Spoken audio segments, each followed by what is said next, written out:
Good morning, good afternoon, good evening, everybody, wherever you're listening from in the world. This is your intuition host, and I'm here on Radio Works World with Marina, and I'm coming to you live from Melbourne in Australia, and I'm really excited to be here. So thank you, Marina, for having me. Wow, Natalie, we can't wait for you to share your story, to tell us what's happening in the deeper level of your journey, where nothing, there are no words, and I know you have a very tough job to translate that into words for our listeners, but I'm very, very grateful for you sharing with us your journey. Oh, I'm so grateful to talk to you, Marina, as always. Where to start, really? I guess what I would really love to share with everybody listening is that I guess I've been on a huge journey. A lot has actually changed since I last broadcast on your show. And I suppose what I'm doing now is on a journey that's bringing me closer to my truth, so that I'm able to shine a light for people to step into theirs as well. And I think something really major that's happened for me recently is just, and I know you can relate to this, Marina, with the journey that you went on, but just what travel and space and getting yourself outside of your comfort zone gives you. Because something that was really difficult for me, and I think I touched on it when we did some of our first interviews, was that I was living in a city that really didn't nurture my creativity. So I used to live in London, and a lot of people would tell me, oh, you're so lucky, you live in one of the most vibrant cities in the world. And I was in a long-term relationship, and I was doing the corporate lifestyle, and everything was okay. And actually, well, I'd started running a business. But if you're not in the right environment, it doesn't matter where you are in the world, if you're not in an environment that nurtures your creativity and your purpose and your truth, then a little piece of you dies every single day. And that's basically what was happening to me. And so I suppose as a general starting point here, if anybody listening is feeling a call to travel and they're feeling hemmed in by their environment, then don't deny those callings, and don't listen to anybody that tells you that you're being selfish or that you can't go and live somewhere else or travel and see the world. Because if that's your soul's purpose and you have a calling to do it, then it's, life's short. It's absolutely something that you can do whenever you want to do it. Wow, Natalie, this reminds me that for decades in London, I moved from a small house to a better house to a bigger house to a beautiful house, but I could never feel at home. And only when I went away from home, I felt at home everywhere I've been. It's as if the more distance I put between my hometown and myself, the more I was able to understand my own truth. The funny thing is that when I went back to London, I really felt at home for the very first time. So I just wonder how you handle the distance. How is for you this discovery of your truth, because it is almost like it's almost like a journey inside your mind more than on a different part of the planet.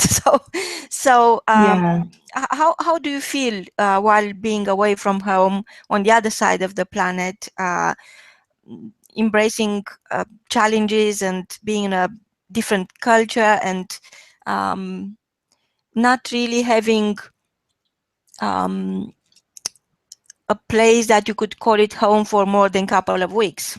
How is that for you? Well, I've just started to lay down some roots now, but it's it's a good question, because I think the thing about traveling anywhere, I mean, obviously this is an English speaking country, it's just halfway around the other side of the world, but it's great. Melbourne is a really vibrant city that I'm now back in, but it's just, I know what you mean about going so far away and then suddenly realizing that you feel more at home. And I think it doesn't happen immediately. I think anytime you take yourself out of your comfort zone, you are forced to face yourself, because you have to let go of ego. I mean, that's been the biggest thing for me anyway, has been the whole realization that the plan I set out on this journey with, to run an online business, and well, certain things I thought I was going to do are now not happening, and I have to surrender to that and understand that there's a different path for me that somebody else has got in store, like the universe has got in store. And so I'm just in a process of surrendering. But yeah, it's definitely not been easy. And I think the biggest lesson that you probably learn whenever you travel or move around is that it doesn't matter where you go, your stories and your belief systems will still follow you. So it doesn't matter about where you've ended up and what environment you're in. Yes, you can go and travel and get space and experience beauty and different cultures. But like you just said beautifully, it's also a journey into your own mind. And if you're not willing to, in the way that you travel, and you let go of routine and you let go of a way of living, you also have to be willing to let go of old stories and mindset stuff. And so that's probably been the biggest challenge. And the way I've dealt with that is basically by being continually brave and facing myself. I think you have to face yourself when you decide to uproot your life. You have to be willing to face massive, intensive upheaval inside your own mind as well. And that is not easy. And I think it's, yeah, but it's fascinating. It's absolutely fascinating. And it's funny, like whatever stories or situations you might have been living in your previous life, if you haven't confronted them and made peace with them, you'll manifest them again where you go next. And that's the same for any of us. And so, yeah, I think those have been the biggest challenges. Like, human beings are resilient, and we need connection, and we can thrive wherever we get put, and we're resourceful. But the biggest challenge is the mindset stuff, definitely. And I'm sure you probably found the same, didn't you, Marina? Yes, and I think the way I translated everything during my 1000 days journey away from home was that everything that happened to me was happening for me. That was the biggest take for me. And then I realized that this mindset we are talking about, and I know some of our listeners heard us talking about this before. It is an adventure, and you have to have an open mind, and your mind works best open, almost like a parachute. But it is also a different layer of this mindset. So you go through all the transactional aspects of understanding a new environment, and you accept everything. You understand that people greet you in a different way, in a different culture, or they might drive on the other side of the road, or whatever it might be. But it is the soul set. What is important for other people in different cultures is not always something you heard before. So, for example, I talked about my journey in Vietnam because I become a very humble person since. It's not that I never been a humble. I've been a humble person, but I discover a different length of being human, a different level of emotions. You know, when you go there, you see them on their little bikes and going everywhere, like hundreds of them on the street. You can't even cross the street. There are so many people on the bike. And I always wonder where they are going. I could not see. Where are they going all the time, constantly? From very early in the morning, they start like 5 o'clock, and they finish their day very late at night. I mean, they're always outdoors, and they enjoy each other's company. They eat on the street. They sleep rough. They don't complain. They always smile. And to me, a very it was a very gracious lesson, if you want, listening to their stories and seeing how happy they were with no reason. I learned that you need uh, that connection at a soul level. So, and then is your heart. What is in your heart? What keeps you smiling? So, Mm. and small things that I never thought about it before. Even I smile with no reason. This is how I am. Is who I am. And sometimes people ask me in England, "What are you smiling at?" I'm thinking, do I need a reason? Anyway, Mm. so then I go on the other side of the world and I go to other countries like in South America or in North America, or like countries where they don't really um, they don't really lost they still have their soul. They still connect with their family, and they have friends for life, and takes them 2 seconds to make a new friend, and all the social conditioning we have in the Western countries, they don't yet. Even they perhaps um, dream of moving into a Western country. They don't understand the alienation and how tough is that on people, and how much that could erode your own system. And Mm. thinking of them each time I I see somebody complaining, or I hear somebody complaining, I'm thinking that they really should go there, not on a holiday, but they have to export themselves into another part of the world, and pay attention to other people's values and emotions, and how Yeah. they treat each other, and Mm. how they connect with each other, and why it's so much easier to connect with another, where let's say the Western countries can't. And what is that we lost? What is that is so profound that we lost, and we feel so sad? Why people when they turn 55 they feel like 75? And Mm. why are the people who are living on a different part of the world listen to their inner voice? Yeah. And they do that. We talk about meditation, and in the last, let's say, 2 decades, we talk about mindset. But in Mm. China, people live that way. That's their way of life for 5,000 years. So Yeah. I think the best way of describing a journey is thinking of what makes you happy, and realizing that happiness is not something outside yourself. It is Absolutely. something that you work with, and you have to get your hands dirty, and you have Yeah.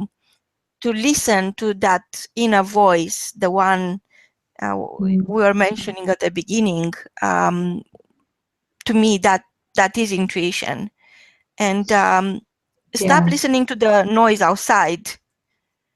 Oh yeah, I think the thing is though, I couldn't agree more. A good friend of mine said to me, the problem is that we've all, well, if you want to call it a problem, but the shift that's happening in the world right now, where people are waking up and some people are still in pain, is that so many people have been conditioned to live from their pain instead of living from joy and inspiration. And like you just said, all we really need to do is get up every day and think about what makes us happy. And I can't believe I'm saying that now, because 7 years ago, I was not a person who would say that kind of thing. And when I did hear somebody saying that, I just think that they were an idiot and I wouldn't really understand what that meant. I was really a not very happy person. I was very angry and bitter and frustrated.